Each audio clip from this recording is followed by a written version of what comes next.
Welcome back to my YouTube channel. Guys, मैंने आपको अपनी लास्ट वीडियो में जर्नल एंट्री का फर्स्ट पार्ट करवाया था।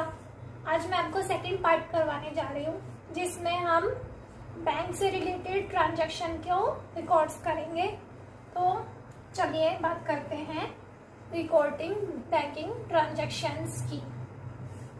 तो बैंक के अंदर जितनी भी ट्रांजैक्शंस होती हैं उनकी जनरल एंट्री कैसे करेंगे, उसके बारे में मैं आज आपको अपनी इस वीडियो में बताऊंगी।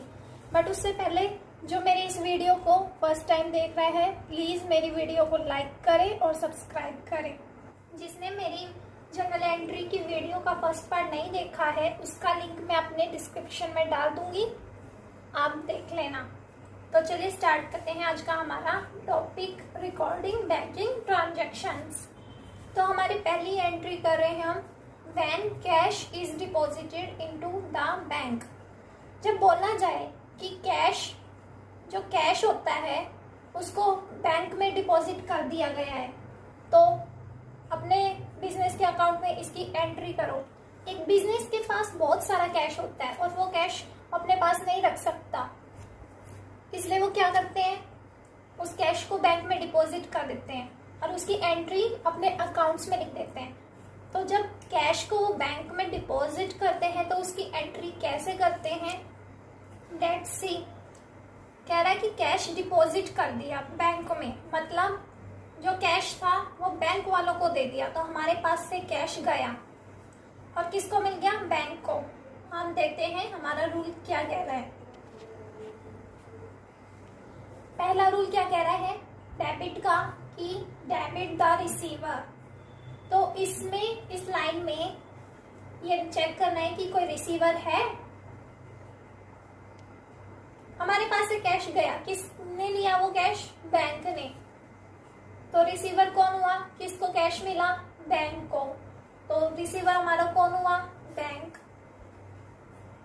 हम कैश दे रहे हैं और बैंक वाले ले रहे हैं जमा करने के लिए, डिपॉजिट करने के लिए, तो बैंक हमारा रिसीवर हुआ ना। तो बैंक को क्या कर दो, डेबिट। तो हमने बैंक को डेबिट कर दिया। अब क्रेडिट क्या करें, उसके लिए फिर से हमारा रूल चेक करेंगे। तो चलिए देखते हैं। पहले रूल में क्या कह रहा है, क्रेडिट द गिवर। क्या कोई गिवर है, नहीं, किसी का नाम नहीं दिया हुआ कि कौन पैसे दे रहा है। तो दूसरे रूल में देखते हैं, क्रेडिट में क्या कह रहा है, क्रेडिट व्हाट्स गोज आउट। उसको क्रेडिट करो जो जा रहा है। तो कुछ जा रहा है क्या हमारी स्लाइड में, बिल्कुल जा रहा है, कैश जा रहा है। हम कैश बैंक वालों को दे रहे हैं तो हमारे पास से कैश जा रहा है, तो कैश को क्रेडिट कर दो। तो हमने यहाँ पे कैश को क्या कर दिया, क्रेडिट टू कैश क्रेडिट। अब यहाँ पे नरेशन लिख देंगे। तो यहाँ पे हमने इस लाइन को शॉर्ट में लिख दिया, cash deposit into bank, narration में। मैं फिर बोल देती हूँ, नरेशन लिखना बहुत ही जरूरी है। अगर आप नरेशन नहीं लिखोगे तो 1 मार्क्स कट जाएगा आपके एग्जाम्स में। अब हम दूसरी एंट्री की बात करेंगे। तो हमारी सेकंड एंट्री है, when cash is withdrawn from the bank. जब बोला जाए कि कैश विड्रॉ कर लिया है बैंक से। विड्रॉ का मतलब निकाल लेना। कैश विड्रॉन का क्या मतलब होता है, पैसे निकाल लेना। तो बोल रहा है कि जब वो बैंक से पैसे निकाल लिए जाते हैं तो उसकी एंट्री कैसे होगी। तो हम अपने तीनों रूल्स चेक करेंगे। तो सबसे पहले हमें अपने रूल्स को देखना है कि हमें डेबिट में क्या करना है और क्रेडिट में क्या। तो पहले हम डेबिट के तीनों रूल चेक करेंगे। तो चलिए देखते हैं। पहला रूल कह रहा है डेबिट का कि डेबिट द रिसीवर, रिसीवर को डेबिट करो। दूसरा कह रहा है कि डेबिट व्हाट्स कम्स इन, जो भी आता है उसको डेबिट करो, यानी मतलब कैश आता है तो कैश को डेबिट करो। तीसरा कह रहा है कि जितने भी एक्सपेंस है उसको डेबिट करो। तो हम देखेंगे कि हमारा कौन सा रूल इसमें लग रहा है। तो पहला रूल है ना, डेबिट द रिसीवर। तो देखते हैं हम इसमें कोई रिसीवर है। Cash is withdrawn from bank. तो इसमें तो ये बोला गया कि पैसे बैंक से निकालने हैं। इसमें किसी रिसीवर का नाम नहीं है, ये नहीं बताया कि किसने निकाले हैं, किसको पैसे मिल रहे हैं, ये इसमें नहीं बताया गया। तो दूसरे रूल की बात करते हैं। ये कह रहा है कि क्या कैश आ रहा है, आ रहा है तो डेबिट करो। तो देखते हैं कैश आ रहा है या नहीं। कैश इज विड्रॉन, कैश निकाला गया। जब हम पैसे निकालते हैं अकाउंट से तो पैसे हमारे पास आते हैं ना, तो इसका मतलब क्या हुआ, पैसा आया तो हमने कैश को क्या किया, डेबिट। अब बोल रहा है कि क्रेडिट क्या करना है, तो क्रेडिट के तीनों रूल चेक कर लो।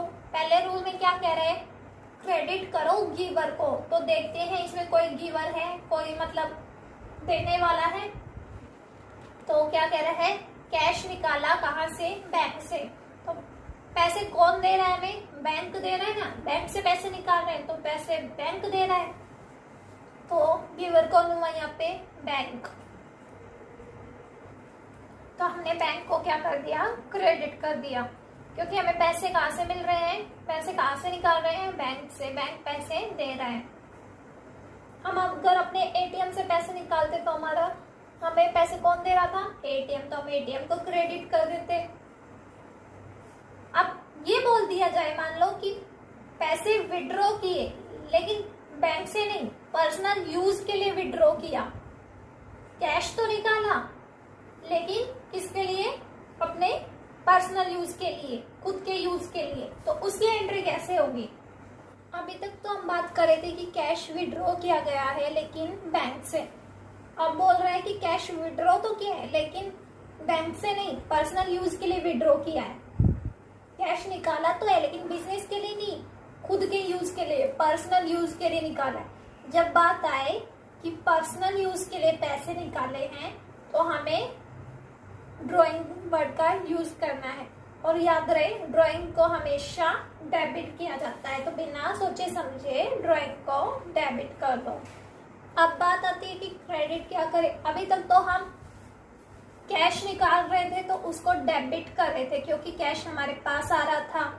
लेकिन अब कैश पर्सनल यूज के लिए निकाला है तो मतलब कि कैश बिजनेस के पास नहीं आ रहा, वो उसके ओनर के पास जा रहा है।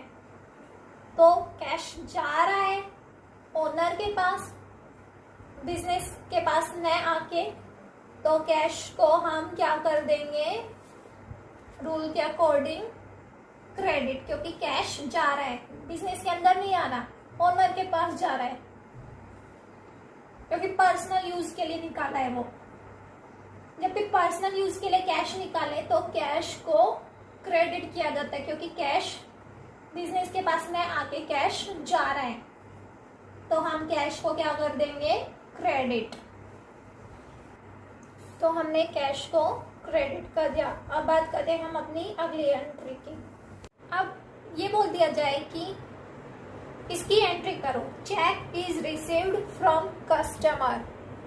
एक कस्टमर है, उससे चेक रिसीव हुआ है, मतलब चेक मिला है एक कस्टमर से। तो क्या आ रहा है, चेक आ रहा है। तो रूल क्या कह रहा है रियल का, कि जो भी आ रहा है उसको डेबिट कर दो। तो चेक आ रहा है तो चेक को डेबिट कर देंगे। तो जब भी चेक की बात आती है तो हम चेक को क्या लिखेंगे, चेक इन हैंड। तो चेक को हमें डेबिट करना, तो हम लिख देंगे चेक इन हैंड। जब भी चेक की बात होती है तो हम चेक के साथ क्या यूज करते हैं, इन हैंड। तो चेक आ रहा है तो हमने डेबिट कर दिया, क्योंकि रियल रूल कहता है जो भी आए उसे डेबिट कर दो। तो डेबिट कर दिया, चेक इन हैंड। अब क्रेडिट क्या करें, हमारे रूल्स में देखते हैं। पहला रूल कह रहा है कि कोई गिवर है तो क्रेडिट कर दो। तो क्या कोई गिवर है, कोई देने वाला है? तो हाँ, देने वाला है ना, कस्टमर दे रहा है चेक, हमें मिल रहा है, और दे कौन रहा है, कस्टमर। तो कस्टमर को क्या कर दो, क्रेडिट। तो हमने क्रेडिट कर दिया to customer. Cheque in hand को हमने डेबिट कर दिया और कस्टमर को क्रेडिट। चेक इन हैंड को इसलिए डेबिट किया क्योंकि चेक आया, और कस्टमर को इसलिए क्रेडिट किया क्योंकि कस्टमर गिवर है, कस्टमर दे रहा है चेक। अब बोला जाए कि check received from customer on the same day deposit in bank, इसकी एंट्री करो। तो कैसे करोगे? अभी इससे पहले बोला था कि चेक रिसीव हुआ है कस्टमर से, तो एंट्री बना दी थी। अब ये बोल रहा है कि चेक रिसीव तो हुआ है कस्टमर से, लेकिन उसी दिन डिपॉजिट कर दिया बैंक में। पहले चेक रिसीव हुआ था जब वो हमारे हाथ में था, लेकिन अब इसमें कह रहे हैं कि जो रिसीव हुआ था वो उसी टाइम उसी डे को बैंक में डिपॉजिट कर दिया। तो चेक किसको मिला? बैंक को। तो बैंक कौन हुआ? रिसीवर।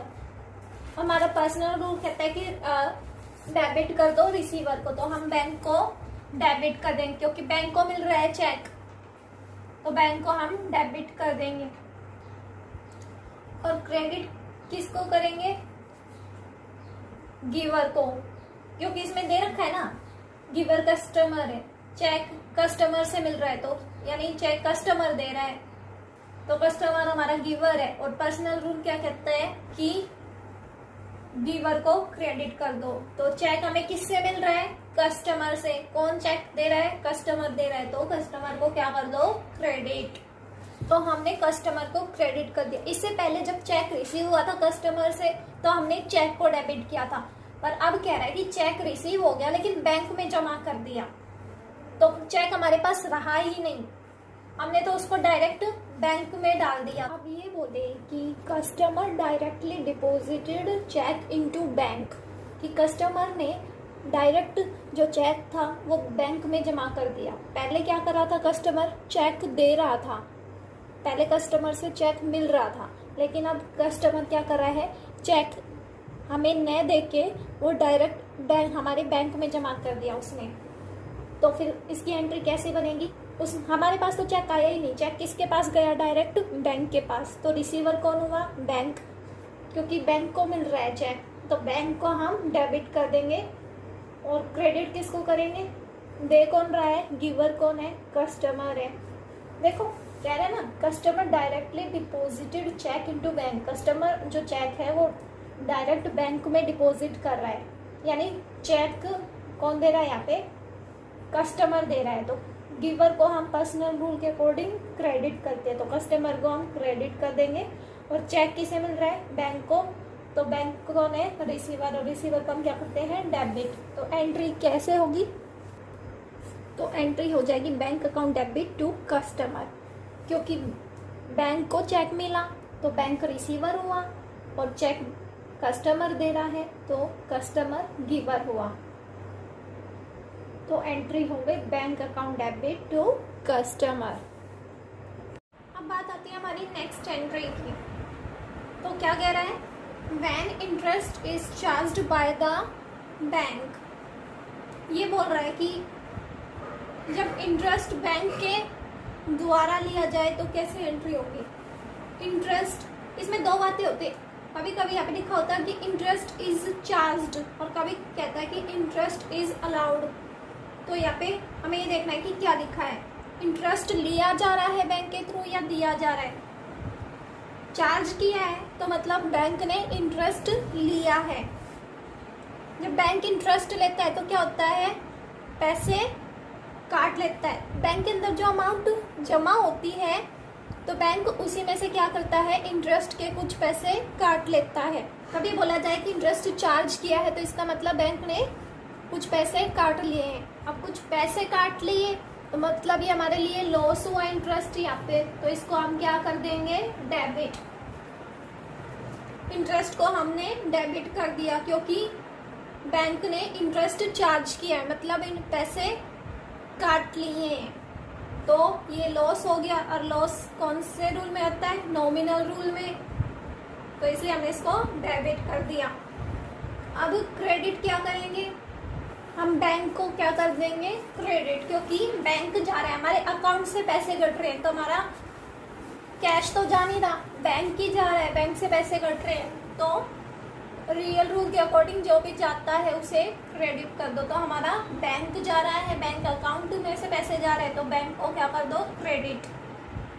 हमने एंट्री कर दी interest account debit to bank, और नीचे हमने नरेशन लिख दिया। अब नेक्स्ट एंट्री की बात करते हैं। अभी तक तो मैं बात की थी कि जब बैंक इंटरेस्ट चार्ज करता है तो क्या होता है, मतलब बैंक तो पैसे काटता है तो क्या एंट्री होती है। अब हम बात कर रहे हैं बैंक इंटरेस्ट अलाउ करता है तब की एंट्री होती है। अलाउ का मतलब कि बैंक इंटरेस्ट दे रहा है, अभी तक इंटरेस्ट काट रहा था, अब वो इंटरेस्ट दे रहा है, यानी हमारे बैंक में पैसे डाल रहा है। कोई स्कीम होती है तो बैंक उसके ऊपर क्या करता है, कभी कभी इंटरेस्ट देता है। तो वो स्कीम पे डिपेंड है कि बैंक में क्या स्कीम है कि जिस पे हमें इंटरेस्ट मिले। तो अब ये कह रहा है कि बैंक ने इंटरेस्ट दिया है तो हमारे क्या हुआ, बैंक में इंटरेस्ट आया, यानी बैंक के अंदर पैसे आए। तो कैश का तो यहाँ पर कोई नाम नहीं है, अकाउंट में आए हैं, तो अकाउंट बैंक के अंदर ही होता है, तो मतलब क्या हुआ, हमारा बैंक का है। तो हम जो भी आता है उसको डेबिट कर देते हैं। हमारा बैंक अकाउंट बढ़ा है ना, यानी बैंक इंक्रीज हुआ है, बैंक आया है, तो बैंक को डेबिट कर दो। और इंटरेस्ट मिला है तो इंटरेस्ट हमारी क्या हो गई, इनकम, क्योंकि इंटरेस्ट आ रहा है हमारे पास तो वो हमारी इनकम हुई। जो भी चीज़ हमें मिलती है पैसे या चेक के रूप में तो हमारी इनकम होती है, तो यहाँ पे इंटरेस्ट क्रेडिट हो जाएगा। इससे पहले जब इंटरेस्ट चार्ज किया था तो इंटरेस्ट को हमने डेबिट किया था, क्योंकि जब इंटरेस्ट हमारा लॉस था क्योंकि कट रहा था। अब यहाँ पे इंटरेस्ट मिल रहा है तो यहाँ पे हमारी इंटरेस्ट इनकम हो गई, इसलिए हमने इसको क्रेडिट कर दिया। अब यहाँ पे हम इसके नीचे नरेशन लिख देंगे। तो हमारी एंट्री हो गई bank account debit to interest. अब नेक्स्ट क्या आता है, पेमेंट मेड बाय चेक। अब मान लो बोला जाए कि किसी को पेमेंट की है चेक के थ्रू, तो कैसे एंट्री होगी। मान लो मैंने एक पर्सन है उसको पेमेंट किया है चेक के थ्रू, मान लीजिए मैंने शाम को पेमेंट की है, तो शाम क्या हुआ, यहाँ पे हमारा रिसीवर। अब यहाँ पर किसी का नाम नहीं है कि किसको पेमेंट दी, रिसीवर कौन है, तो हम क्या कर देंगे कि उसका नाम लिखने की बजाय पर्सनल अकाउंट में डाल देंगे। तो यहाँ पे हम पर्सनल वर्ड यूज करेंगे। पेमेंट तो की है किसी ना किसी को पर नाम नहीं है, तो इसलिए हम यहाँ पर पर्सनल लिख देंगे। पर्सनल को डेबिट इसलिए करेंगे क्योंकि वो कोई इंसान है जिसे पैसे मिल रहे हैं, जिसे पैसे रिसीव हो रहे हैं, तो रिसीवर डेबिट होता है, तो इसलिए हम पर्सनल को क्या करेंगे, डेबिट। तो ये पर्सनल हमारा क्या हुआ, रिसीवर। पेमेंट किसी को तो मिली है पर नाम नहीं है, तो इसलिए हमने उस इंसान को पर्सनल लिखकर डेबिट कर दिया। किसी ना किसी ने पेमेंट रिसीव की है। अब क्रेडिट किसको करेंगे, चेक के थ्रू पेमेंट हुई है, कैश में पैसा नहीं गया, चेक के थ्रू पैसा कटा है, तो चेक तो नहीं लिख सकते हम कि चेक गया। हमारा जब भी हमारा चेक से रिलेटेड कुछ भी आए या जाए तो हम चेक की जगह क्या यूज करते हैं, बैंक। जब भी ये बोला जाए कि किसी को पेमेंट की है चेक के थ्रू, तो चेक वर्ड यूज ना करके बैंक यूज करें। तो चेक गया है तो जो भी जाता है उसको क्रेडिट कर दो, और चेक की जगह हम बैंक यूज करेंगे, क्योंकि पेमेंट में जब भी चेक से पेमेंट करते हैं तो उसको बैंक बोला जाता है कि बैंक गया, तो बैंक को क्रेडिट कर देंगे। तो बैंक को हमने क्रेडिट कर दिया और नरेशन लिख दी। आज की वीडियो में इतना ही। प्लीज वीडियो को लाइक करें और हमारे चैनल को सब्सक्राइब करें और शेयर करें।